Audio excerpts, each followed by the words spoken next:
My family has the honor of having lived and worked on this same farm for 150 years.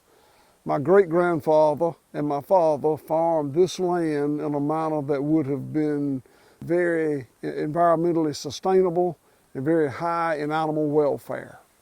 We have seen agriculture come full circle. Post-World War II, the munitions manufacturing machine had been repurposed to make nitrogen fertilizer, and for the first time ever, nitrogen fertilizer was cheap and available.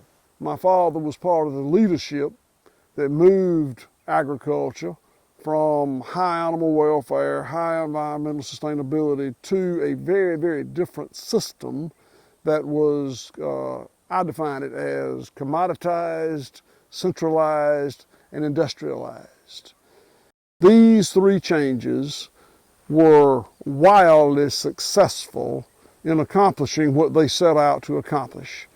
The goals were to make food cheap and abundant and safe from the perspective you don't eat it and have an acute illness.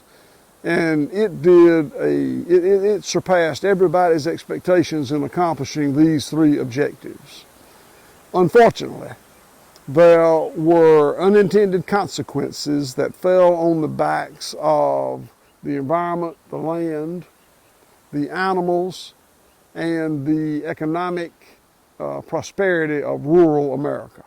My father told me that in 1946, he, as a farmer, was invited to a supper being held right here in Bluffton, a little farm supply dealership. The sponsor was a young man who represented a fertilizer company. Chemical fertilizer was new to agriculture in this part of the world. The sales part of the meeting entailed the salesman giving each farmer a brown paper bag with about 5 or 10 pounds of ammonium nitrate in it, and the request that the farmers go home and put it in their pasture in a place they could come back to in a certain design, a straight line or a circle, or write your name with it or whatever, water it, and then leave it and come back in 3 days. And of course, when those farmers came back, what they would have seen is, if the rest of the grass was short and yellow, that grass would have been this high and dark verdant green. And of course, the first thing those farmers would say is, I want all my land to look like this. And truly, you would. There's a lot more grass, a lot more feed for the animals. It looks so healthy. But what you could not see, what those farmers could not see and did not know to look for, is when that ammonium nitrate was put on that high organic matter virgin soil, and that land was on its way to becoming addicted to that chemical nitrogen fertilizer. My father was running this farm very successfully as an industrial farm model, a monoculture of only cattle for the industrial beef machine. My training at the University of Georgia, my tutelage under him, and my nature and personality caused me to be in that same mold. Very linear Western alpha, more is better. The industrialization of animal agriculture resulted in the creation of monocultures. Only cows in that cow pasture. If it's row crop agriculture, only cotton in that cotton field. After 20 years, I became less and less enamored with that system. I became disenchanted with the excesses of that system and started out to change a little bit. A little bit became a little more, became a little more. Principally, it involves giving up the scientific tools that reductionist science has given us to take cost out of production. Examples of these tools would be antibiotics, subtherapeutic antibiotics particularly, hormone implants, GMOs, chemical fertilizers, and pesticides. I realized that this change from industrial to holistic is not it's not a destination, it's a journey.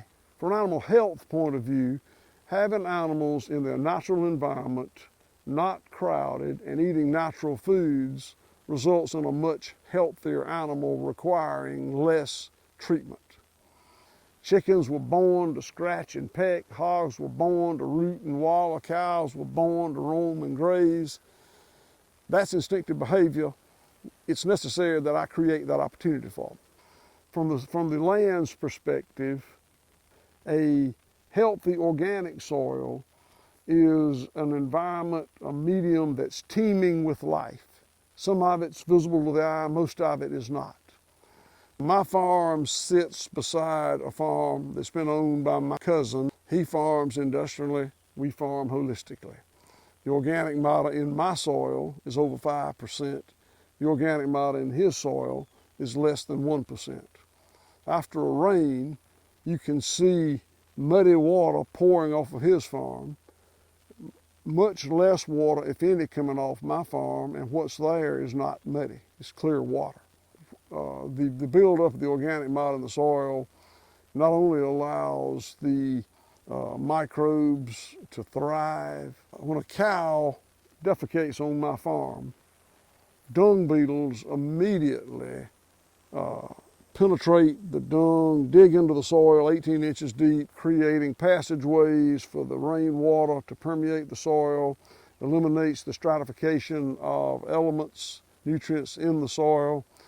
It renders the dung ineffective as a breeding ground for harmful face flies and horn flies that attack my livestock.